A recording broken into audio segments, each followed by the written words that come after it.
Ushauri wangu wa kwanza,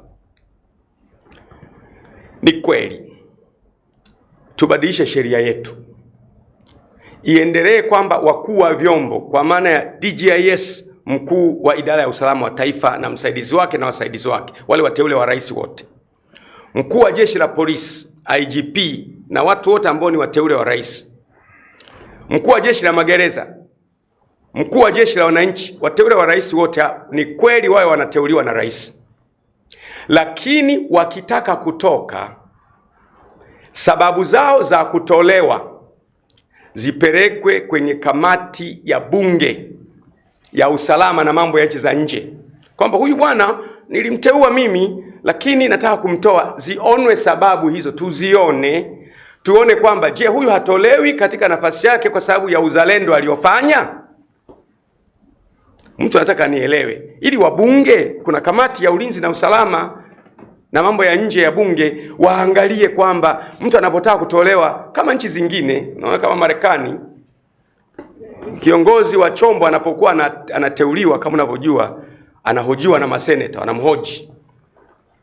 Na sisi tufike mahali kwamba kiongozi wa chombo anapotaka kuondolewa, sababu za viongozi wakuu wa vyombo ambao ni wateule wa rais kama DGIS na aliye chini yake na aliye chini yake na mkuu wa jeshi la polisi na wale wote ambao ni wateule wa rais na magereza na jeshi la wananchi wateule wa rais, umteue sawa, ili tulilinde taifa. Unapotaka kumtoa, sababu za kumtoa yule mtu ziletwe kwenye kamati ya ulinzi na usalama na mambo ya nje ya nchi ya bunge, kwamba huyu bwana tunataka kumtoa, lakini sababu za kumtoa ni hizi hapa, ni hizi hapa, ni hizi hapa, ni hizi hapa, ni hizi hapa, ili kusudi tuone, je, huyu mtu hatoki kwa sababu ameitetea nchi yetu?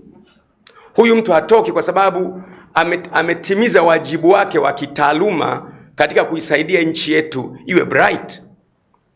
Hiyo itatusaidia sana, na itawafanya hawa wakuu wa vyombo wawe wanaamua mambo, hata kama wakiamua kinyume na mamlaka zetu, lakini waamue kwa kuitetea nchi yao wenyewe.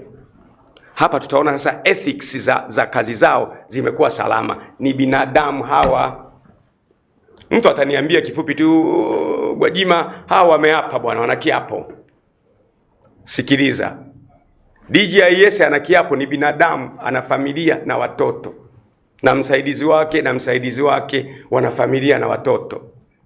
Leo hii ameambiwa ondoke. IGP ana familia na watoto na future.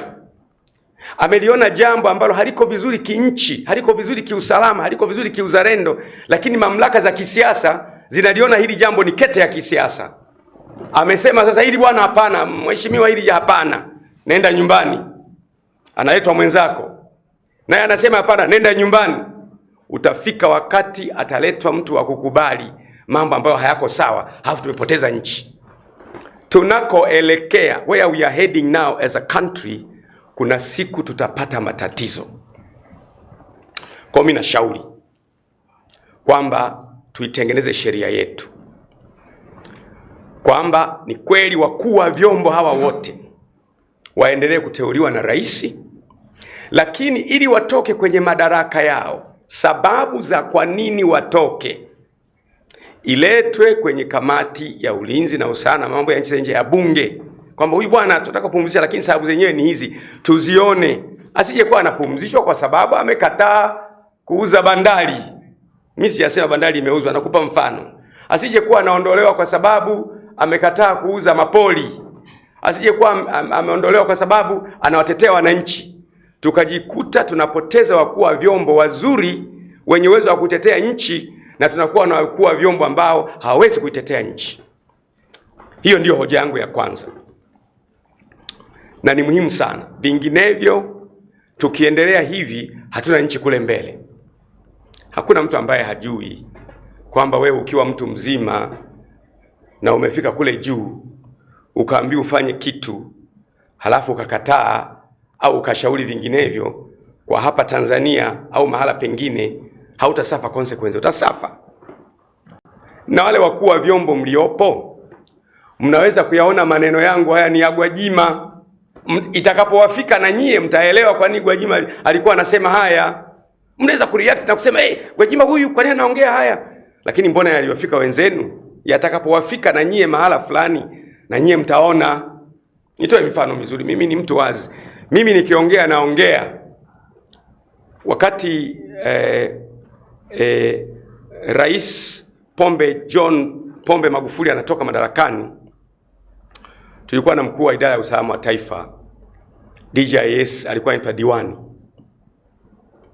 Alipoingia mheshimiwa rais wangu na mwenyekiti wangu, for some reasons Diwani ameondoka hapa katikati hapo, na haondoki yeye, na walio chini yake wote wanaondoka. Tumekaa kidogo, akaja mwingine pale, na wasema hawa kwa sababu hawa ni they are public figures, wanachaguliwa, sio siri hawa. Akaja mwingine hapo katikati sasa, ambaye akaja na yeye, nafikiri alikuwa anaitwa Masori, na yeye kaenda hapo katikati hapo, na yeye akaondoka na walio chini yake wote. Amekuja katikati hapo, anaitwa Alisiwa. Alisiwa naye amekaa muda kidogo, na yeye akaondoka na walio chini yake. Amekuja huyu tulionao sasa hivi, ndugu yangu, rafiki yangu Suleiman Mombo, ndio tuko naye sasa. Unaweza kujiuliza, ndani ya miaka mitatu hao wote wanaondoka, aliye chini yake na aliye chini yake na aliye chini yake na aliye chini yake, wamekosea nini? Kwa lazima tujifunze kwamba nchi ili iwe imara, iwe na vyombo vinavyobaki constant, viwe mbali na pressure ya wanasiasa. Narudia tena, for we to have a precious country and a protected country, tunatakiwa kuwa na government apparatus, vyombo vya serikali ambavyo vyenyewe vinasimama kama vyombo. Vikiliona jambo ambalo ni hatarishi kwa nchi, vinasema hapana, na hapana yao haileti wakadhulika na familia zao. Leo hapana akisema amezulika, hapana hana kazi, ubalozini anapotea. Kwa mimi ni ushauri wangu tena wa muhimu kabisa,